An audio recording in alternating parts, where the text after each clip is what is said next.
In the early 1900s, sport, music, theatre and cinema were the main choices when it came to entertainment. Today, however, there has been a huge expansion in what is available. This growing choice has led to the closure of all but one local cinema. It is therefore all the more surprising that there still exists today in Rochdale the Curtain Theatre, staffed wholly by volunteers and still managing to play to capacity houses. But what do people of Rochdale know about the Curtain Theatre? Curtain Theatre? I've never heard of it. It's on Milkstone Road. Oh, not a lot. Have you heard of it? Yeah, I used to live near there when I was a little girl. Yeah, on Milkstone Road. It's very good. It's amateurs, mainly professional people, and the plays are varied, classical, comedy, farce, everything really, yeah. And it's very, very good. It's been there longer than I've been alive. Well, it's been in operation for, to my knowledge, the best part of 60 or 70 years and more, even more. It's a local theatre and they put on a lot of amateur dramatic productions. I understand that they also hire it out to other bodies as well in the entertainment industry. It's never appealed to me, to be quite honest with you. Dramatic director John Rhodes. Curtain Theatre. Well, I've never... What do you know? We don't know. We used to go to the theatre, went Theatre Royal, but never been to Curtain Theatre. Kevin Grocock. It was a repertory theatre on Milkstone Road. I think it's closed down now. Last play was Private Wars. I've heard of it, yeah.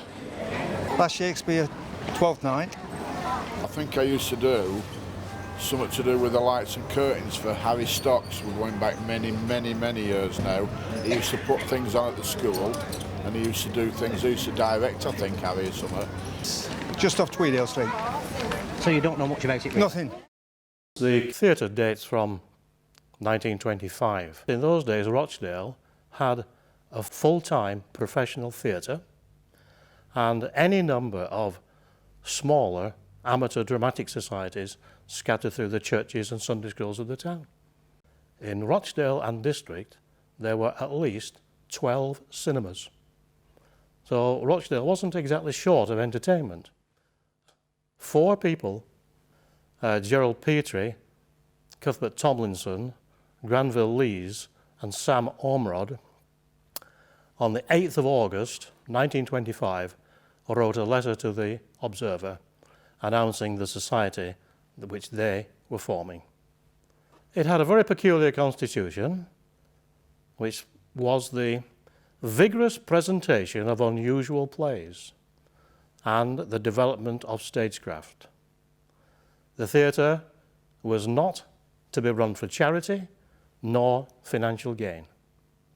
Here was a theatre being formed with no membership, no committees, no sale of tickets, no publicity, a long list of people to get on the invitation list. In the first instance, the Curtain Theatre had no permanent home. It presented its plays at the old Drill Hall on Richard Street. Struggled along with rehearsals taking place in a little hut on the railway embankment and in other people's houses.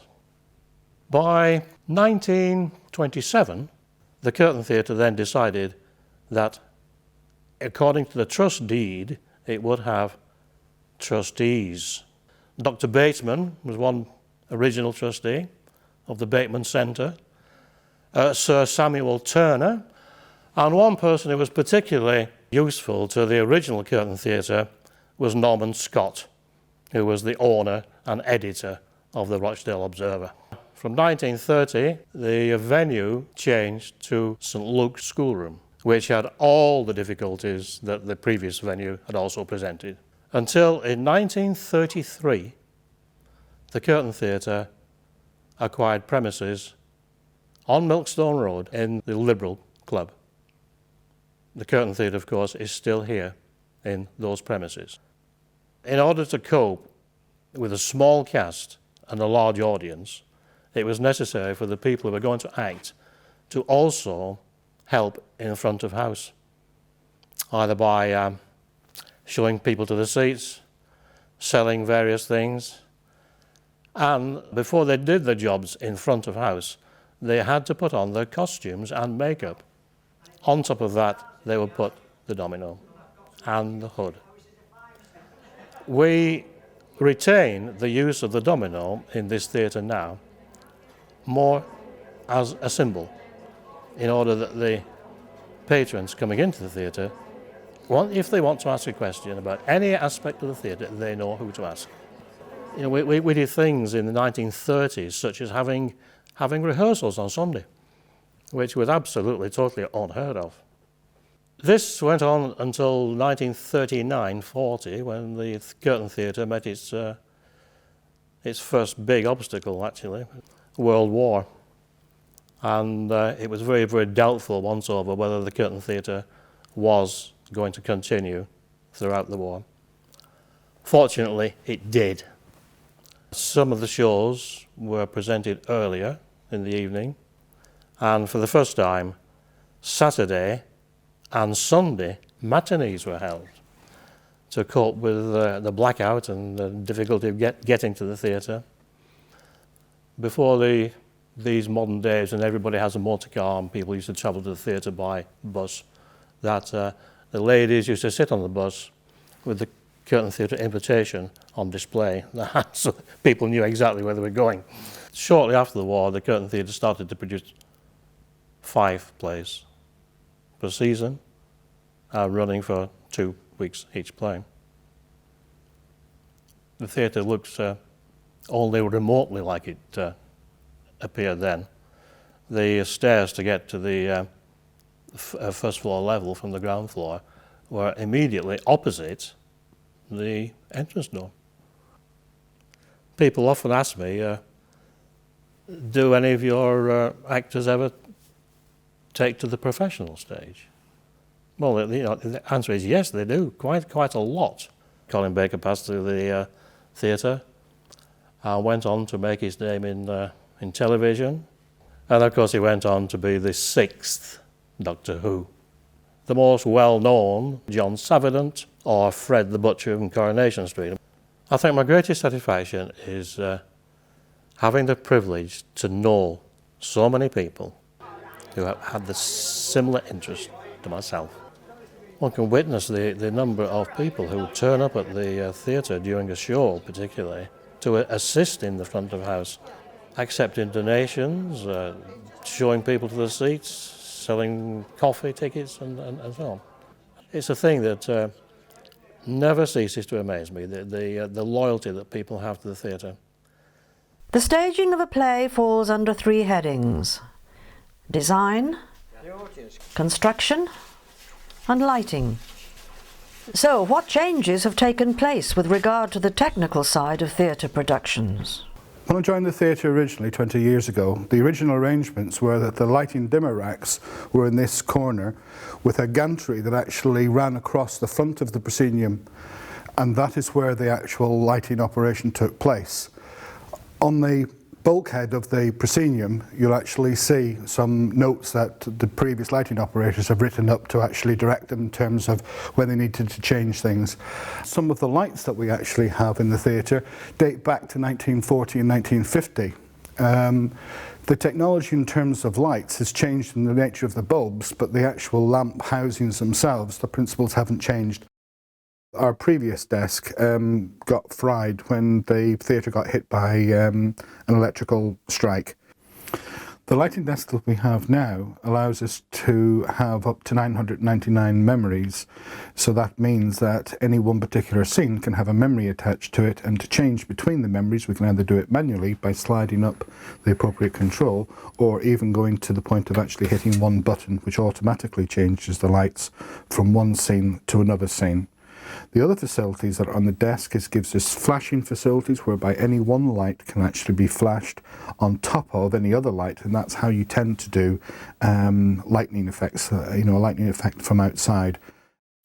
When I joined the theatre in the early 70s, and probably for years before that, the sound effects were run from a gantry down at the side of the stage using a pair of record decks where you had to hold the turntable with a felt pad and let it go on cue. These days we're much more organised than that as technology has moved on. We now operate the sound from in the booth just here, and we're able to use, in the 80s we were able to use reel-to-reel tape which was cut and edited and put together, and now we're able to use computerised sounds that we can put onto CDs and mini discs and control it all from in here. In a theatre of this size, we don't find it necessary to mic up the actors, apart from for certain special effects and when we're running musicals, which isn't that often. When we are running musicals, what we do is we can plug in up to 12 microphones down here, radio mics, handheld mics, whatever. We don't actually own them. What we tend to do is hire them in. We find it's cheaper to do it that way, and better in the long run. The producers asked me would I do costumes for this show, and so I take measurements from the male and the female. There's only 2 people in this show. I take the measurements and then I start rooting round in the wardrobe to see have we anything that would suit. We've got stuff everywhere. We've got top hats and hats like this. We collect all sorts of things, and all these are underwear, dressing gowns, night dresses. In this room we've had cupboards built there so that we can sort out all this wardrobe, get rid of all this clutter, and keep things like uniforms and tailcoats and stuff that you don't go and buy in these Oxfam shops. When I can't find anything for costumes, I have to set about to make it. And it was the 50s we were doing, so and then of course I make the hats to try and match the outfits. How does that feel? Does that feel secure enough?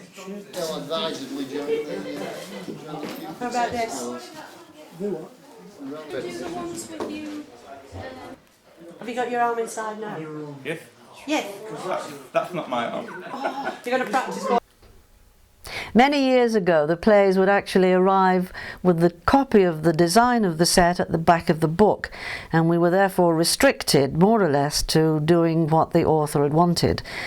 Nowadays, this isn't the case, and we're left to our own devices, which gives us a lot of freedom.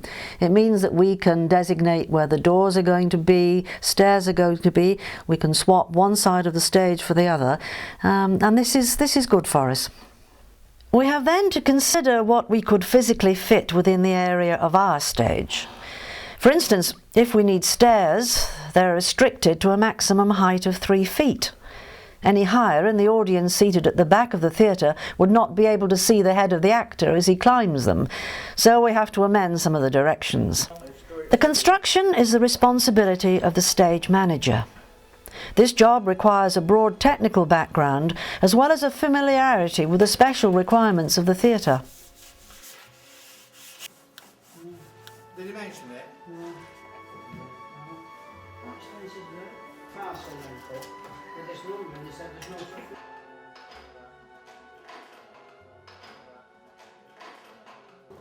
We had that a lot.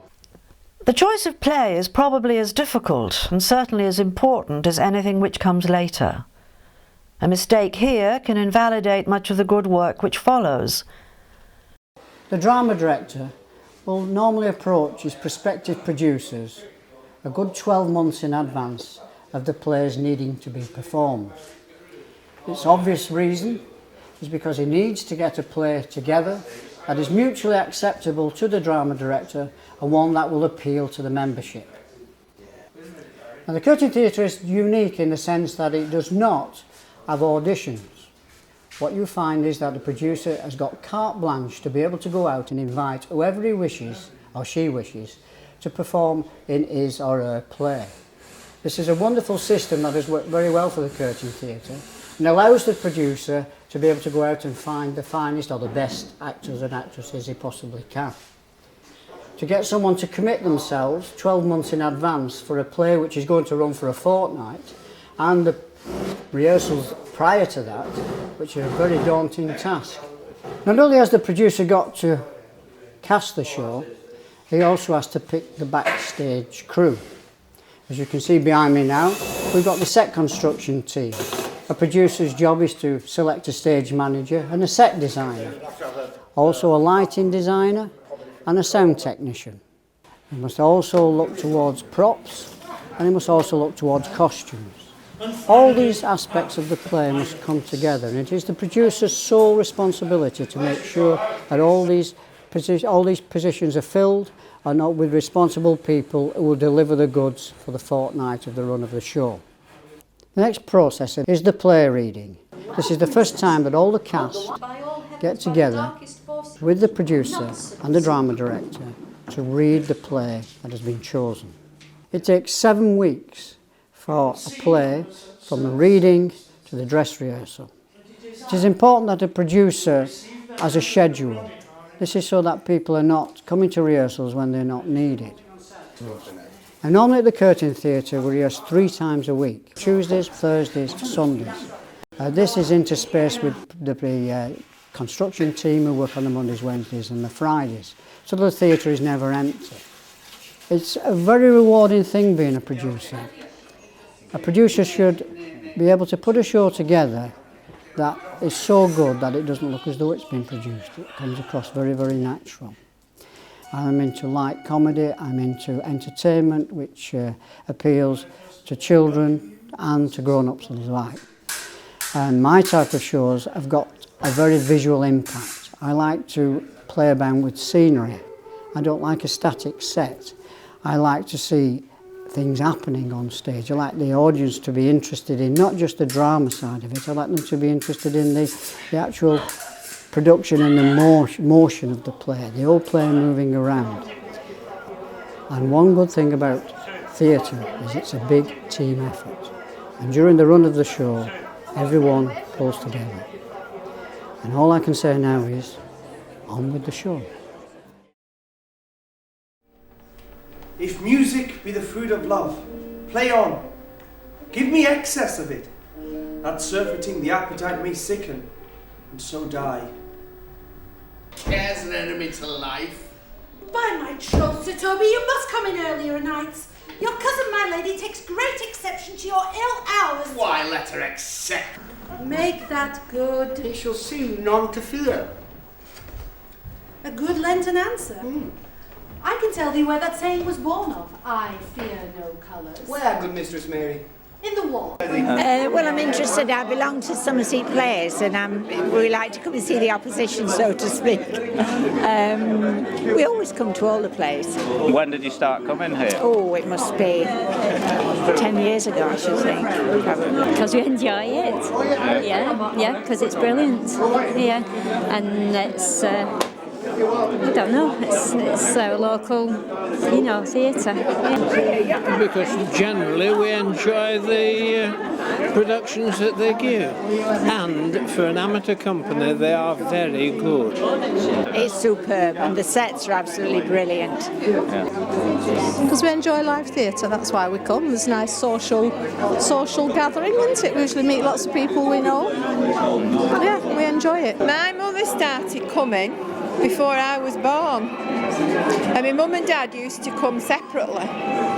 One looked after me while the other came, and then when my mum got that she couldn't come, we took over her ticket and started coming. I don't know how long ago, many years. Around for miles and miles and miles. You always get a good play, And that's the main reason, really. How long have you been coming to the Curtain Theatre? Well, I don't know. It's a long while. For a while. We enjoy it. Yeah, they're good programmes, they're good performances and everything, productions. So that's why we keep coming. I mean, we come to everyone. I can't say we enjoy everyone. But whatever they do well. Some achieve greatness, and some have greatness thrown upon them. I was once, in this interlude, one Sir Topaz. Oh, the wind and the rain, by swaggering could I never thrive, for the rain it raineth every day. But when I came unto my beds with a hey-ho, the wind and the rain with toss still have drunken nest, for the rain it raineth every day.